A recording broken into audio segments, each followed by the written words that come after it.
Good morning, Panthers. I'm Lily Dunn. Welcome to the morning announcements. Today is Monday, March 29th. Please stand for the pledge. I pledge allegiance to the flag of the United States of America and to the republic for which it stands, one nation, under God, indivisible, with liberty and justice for all. Please stand for our Panther Pledge. This pledge helps us remember to be safe, be respectful, and be an avid learner. As a Seminole Trails Panther, I will conduct myself at all times and in all places with honor and respect for myself, my classmates, my teachers, my school, and my community. Today's lunch menu is hot dog blueberry muffin platter, cucumber slices, assorted milk, and assorted fruit selections. Now here is Zoe for the weather. Good morning, Panthers. Today's high is 84, partly cloudy, currently 72 degrees, a low of 73 with a 24% chance of rain.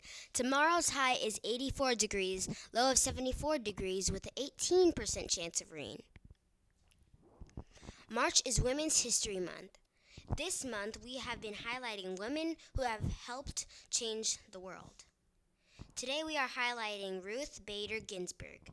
Known for her iconic collars, Ruth Bader Ginsburg was a justice on the United States Supreme Court from 1993 until her death in 2020. She graduated first in her class at Columbia Law School and was the first Jewish woman and only the second woman to ever serve. She spent much of her career fighting for women's rights and gender equality, and was since become an iconic for the feminist movement. Please stay tuned after the announcements for a short video. I'm Zoe, signing off. Remember, Panthers, roar. We are ready for learning. We take ownership for our own work. We have a positive attitude, and we are respectful to our classmates, teachers, and staff. When I started law school, my daughter Jane was 14 months, and I attribute my success in law school largely to Jane. I went to class about 8:30, and I came home at 4 o'clock. That was children's hour. It was a total break in my day, and children's hour continued until Jane went to sleep. Then I was happy to go back to the books, so I felt each part of my life gave me respite from the other. Jane came out to the living room where I was with my typewriter and my books, and her mouth was filled with mothballs. Well, we went off to the Cambridge City Hospital, had her stomach pumped, and thank goodness she hadn't actually ingested it.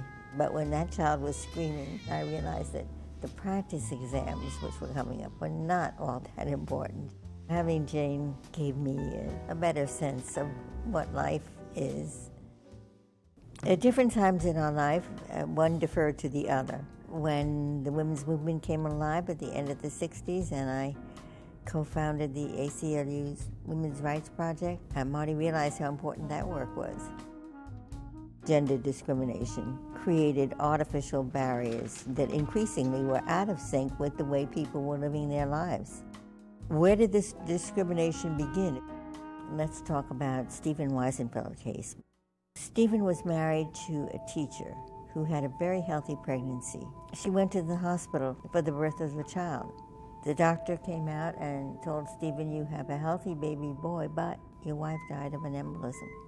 He, at that moment, decided that he would not work full-time until the baby, Jason, was going to school full-time. And he had heard that the Social Security system has benefits for a sole surviving parent with a child under the age of 12 in his care. He applied for that benefit and was told, "Well, we're sorry, Mr. Weisenfeld, these are mother's benefits." This is utterly irrational from the point of view of the baby.